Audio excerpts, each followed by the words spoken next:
Hello everyone. SST में class 8 का second chapter आज हम लोग शुरू करते हैं, the establishment of company power. ये बहुत ही इम्पॉर्टेंट चैप्टर है, not only from the point of view of examination, सिर्फ एग्जामिनेशन के दृष्टिकोण से नहीं, आगे जो कॉम्पिटिटिव एग्जाम्स भी होते हैं उसमें भी ये चैप्टर बहुत इम्पॉर्टेंट है। ये कंपनी पावर किसे कहा गया है? जो इंडिया में ईस्ट इंडिया कंपनी आई थी उसे ईस्ट कंपनी यहाँ पे कहा गया है। तो इस्टेब्लिशमेंट यानी कि जो ईस्ट इंडिया कंपनी है ब्रिटिश की, वो भारत में कैसे स्थापित हुई, कैसे इस्टेब्लिश हुई और उसका मोटो क्या था, क्या एम था ईस्ट इंडिया कंपनी का भारत में आना और उन्होंने यहाँ पे आकर किया क्या, इसके बारे में हमें सेकेंड चैप्टर में पढ़ना है। तो चलिए शुरू करते हैं। देखिए, ईस्ट इंडिया कब आई थी? ईस्ट इंडिया कंपनी ब्रिटिशर्स जो थे कब आए थे भारत में? मुगल पीरियड के बाद आए थे, यानी कि मुगल शासन के बाद। जो मुगल पीरियड आप जानते हैं, लास्ट इसका जो रूलर था औरंगजेब, तो औरंगजेब के मरने के बाद जो मुगल शासन था वो डिसइंटीग्रेट हो गया, पूरी तरह से लड़खड़ा गया और धीरे धीरे भारत में छोटे छोटे रीजनल किंगडम्स बनने शुरू हो गए। ठीक है, तो 18वीं सेंचुरी के सेकेंड हाफ में क्या हो गया कि जो ब्रिटिश पावर था, ब्रिटिश जो था वो बहुत ही पावरफुल पॉलिटिकल पावर बन गया इंडिया में।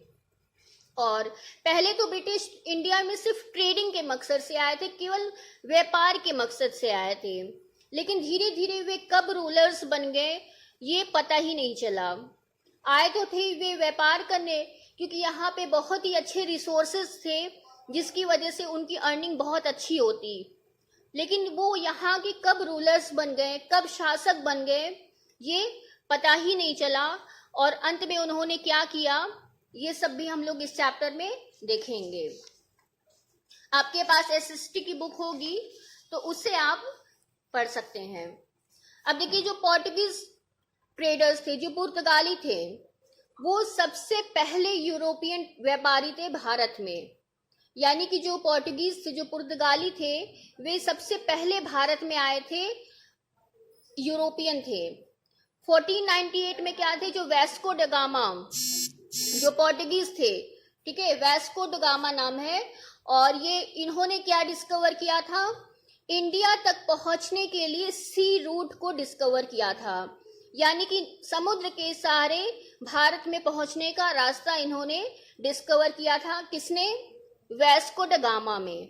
उसके बाद कौन कौन लोग भारत में आए, इसे याद आप रखिएगा कि भारत में सबसे पहले यूरोपियन ट्रेडर कौन से आए थे? पोर्टुगीज आए थे। और पोर्टुगीज के बाद कौन कौन लोग आए थे? Dutch, English, French and Danish traders. तो पोर्टुगीज के बाद ये सभी आए थे। और भारत में आने के बाद इन्होंने भारत के अलग अलग हिस्सों में ट्रेडिंग सेंटर्स बनाना शुरू कर दिया, यानी कि व्यापारिक संगठन और व्यापारिक सेंटर्स बनाने शुरू कर दिए। और इन्हीं सेंटर्स को फैक्ट्रीज कहा जाता था। अब फैक्ट्रीज में क्या क्या होते थे? ऑफिसेस होते थे, गोडाउन्स होते थे, रेसिडेंशियल क्वार्टर्स होते थे। तो ये सभी जो थे फैक्ट्रीज में होते थे। और बाद में इन्हीं सभी फैक्ट्रीज को फोर्टिफाइड कर दिया गया, किले नुमा बना दिया गया। ठीक है, तो भारत में जो पोर्टुगीज आए थे, इनको प्रॉफिट क्या था? देखिए, क्या करते थे ये?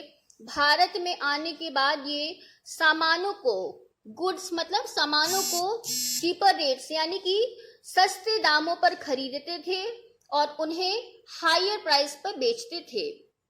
हाँ, तो ये क्या करते थे कि सामानों को सस्ते दामों पर खरीदते थे और हायर प्राइसेस पे बेचते थे, जिससे इनका बहुत ही ज़्यादा प्रॉफिट होता था।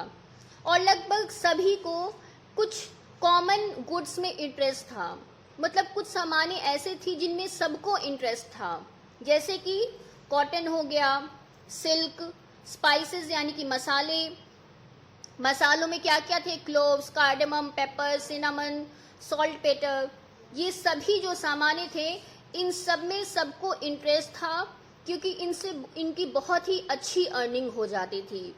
ठीक है, अब देखिए, जब किसी फील्ड में कई लोग एंटर करेंगे तो क्या होगा, सबके बीच में कंपटीशन होगा।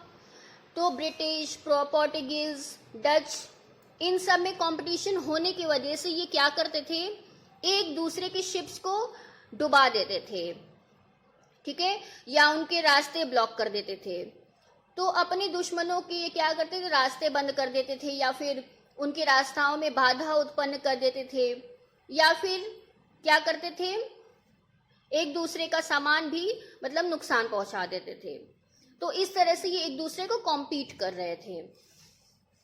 अब पढ़ते हैं ईस्ट इंडिया कंपनी। अब देखिए क्या होता है, ईयर 1631 दिसंबर में ब्रिटिश ईस्ट इंडिया कंपनी की स्थापना हुई थी, जिसे पॉपुलरली ईस्ट इंडिया कंपनी भी कहा जाता है। और इन्होंने क्वीन एलिजाबेथ फर्स्ट से एक रॉयल चार्टर रिसीव किया था। रॉयल चार्टर होता क्या है, जैसे क्वीन से इन्होंने एक डॉक्यूमेंट रिसीव किया था, या परमिशन कह सकते हैं रिसीव किया था, जिसके अकॉर्डिंग ये ऑर्गेनाइजेशन सेटअप कर सकते थे और एस्टैब्लिश कर सकते थे। ठीक है, तो ये रॉयल चार्टर कहलाता है। अब रॉयल चार्टर मिलने के बाद इनको बहुत सारे राइट, अधिकार मिल गए। ठीक है, ठीक है, तो रॉयल चार्टर ने इन्हें बहुत सारे अधिकार दे दिए। ठीक है, ट्रेडिंग ग्रुप्स को, कि वो अपना ऑर्गेनाइजेशन सेटअप कर सकें। 1612 में क्या होता है, ईस्ट इंडिया कंपनी सूरत में, गुजरात में एक फैक्ट्री सेटअप कर दी है। और किसके परमिशन से, मुगल किंगडम जहांगीर के परमिशन से ये सूरत में एक फैक्ट्री सेटअप करते हैं। ठीक है, तो सबसे पहली फैक्ट्री आप याद रखिएगा, ईस्ट इंडिया कंपनी ने कहाँ सेटअप की थी, सूरत में सेटअप की थी। और किसके परमिशन से, उस समय मुगल किंगडम जहांगीर थे। ठीक है, अब 1662 में क्या होता है, ईस्ट इंडिया कंपनी को बॉम्बे जो होता है वो मिल जाता है। कौन देता है, किंग चार्ल्स सेकंड ये दे देते हैं। क्यों दे देते हैं, क्योंकि इन्हें गिफ्ट में मिला था। ठीक है, इन्हें गिफ्ट में, दहेज में कह सकते हैं, मिला था। किससे विवाह करने पे मिला था, जो पुर्तगाली प्रिंसेस थी जिनका नाम था कैथरीन हेनरिटा। ठीक है, इनके साथ विवाह करने पे इनको ये दहेज में मिल जाता है। इसके बाद कहाँ पे ट्रेडिंग सेंटर्स बनाए गए, सबसे पहले तो सूरत में बनाया गया, उसके बाद मद्रास, अहमदाबाद, कैलकाटा, इन सभी जगहों पे सेंटर्स डेवलप किए गए थे। और बॉम्बे, कैलकाटा, मद्रास, ये तीनों जो थे मेन सेंटर थे ब्रिटिश ईस्ट इंडिया कंपनी के। कौन कौन से जगह, बॉम्बे, कैलकाटा, मद्रास, ये तीनों मेन सेंटर थे ईस्ट इंडिया कंपनी के। और इसके बाद इन तीनों जगहों को फोर्टिफाइड कर दिया गया। ठीक है, तो इस तरह से क्या होता है, ब्रिटिश ईस्ट इंडिया भारत में सेटल होती है। अब अगले वीडियो में हम लोग डिस्कस करेंगे French east India company. I hope आप लोग को समझ में आया होगा, और जो भी क्वेरीज होंगी, परेशानी होंगी, आप हमसे पूछ सकते हैं। Thank you.